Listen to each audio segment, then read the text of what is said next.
মেয়েটা মেট্রোর প্ল্যাটফর্মে দাঁড়িয়ে হঠাৎ এক অচেনা মহিলা বলে ওঠে, নাকটা তো বেশ সুন্দর গো।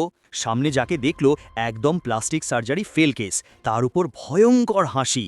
আরও ভয় লাগলো যখন দেখল ওই মহিলার হাতে এক কাপ অজানা তরল। মেয়েটা বুঝে গেল কিছু একটা গোলমাল আছে ভাই। চুপচাপ সরে গিয়ে অন্য পাশে দাঁড়ালো, কিন্তু ব্যাপারটা আরও আজব। পেছনে তাকিয়ে দেখে মহিলাটা নাই।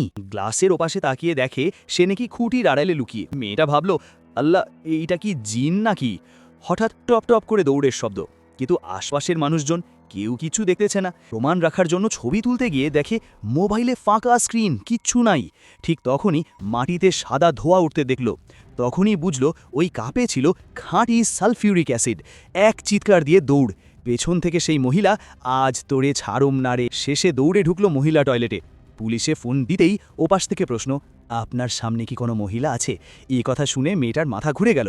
ঠিক তখনই কানে ভেসে এলো এক ডাক। ওপরে তাকাতেই এক কাপ ঘন অ্যাসিড একদম মুখের সামনে। শেষ পর্যন্ত মেয়েটা আর বাঁচতে পারল না। একটা সুন্দর নাকের প্রশংসা, আর জীবনটাই গেল ভাই।